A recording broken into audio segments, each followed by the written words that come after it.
முதல் வாசகம் சாமுவேல் முதல் நூலிலிருந்து வாசகம். அந்நாட்களில் இஸ்ரவேலர் பெலிஸ்தியரிடத்திலிருந்து எதிராக போர் தொடுத்து எபினேசரில் பாளையம் இறங்கினர். பெலிஸ்தியரும் அபேக்கில் பாளம் இறங்கினர்.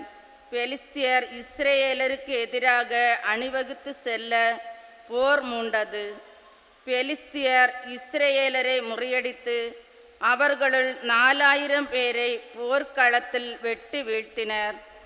வீரர்கள் பாளையத்திற்கு திரும்பிய போது இஸ்ரவேலின் பெரியோர் கூறியது, இன்று பெலிஸ்தியரிடம் நம்மை ஆண்டவர் தோல்வியுற செய்தது ஏன்? ஆண்டவரின் உடன்படிக்கை பேழையை சீலோவு நின்று நம்மிடையே கொண்டு வருவோம். அது நம்மிடையே வந்தால் நம் எதிரிகள் கையினின்று நம்மை காக்கும். ஆகவே வீரர்கள் சீலோவுக்கு ஆட்களை அனுப்பி கெருபுகளின் மீது வீற்றிருக்கும் படைகளின் ஆண்டவரது உடன்படிக்கை பேழையை அங்கிருந்து கொண்டு வரச் செய்தனர்.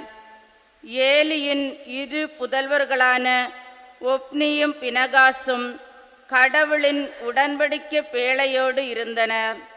ஆண்டவரது உடன்படிக்கை பேழை பாளையத்திற்குள் வந்ததும் இஸ்ரவேலர் அனைவரும் நிலமே அதிரும் அளவிற்கு பெரும் ஆரவாரம் செய்தனர்.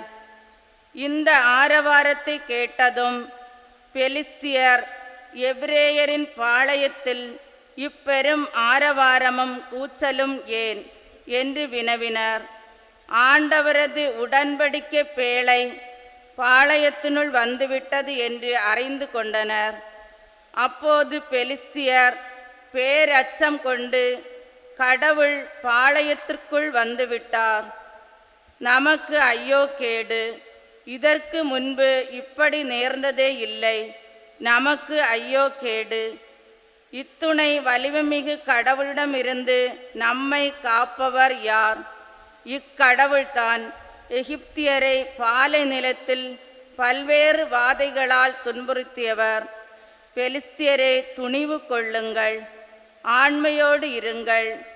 எபிரேயர் உங்களுக்கு அடிமைகளாக இருந்தது போல நீங்களும் எபிரேயருக்கு அடிமைகளாக ஆகாதபடிக்கு ஆண்மையோடு போரிடுங்கள் என்றனர்.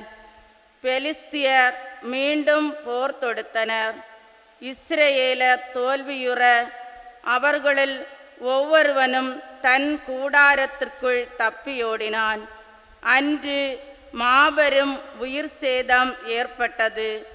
இஸ்ரவேலருள் 30,000 காலால் படையினர் மாண்டனர். கடவுளின் பேழை கைப்பற்றப்பட்டது. ஏலியின் 2 புதல்வர்கள் ஒப்னியும் பினகாசும் மாண்டனர். ஆண்டவரின் அருள்வாக்கு. இறைவனுக்கு நன்றி.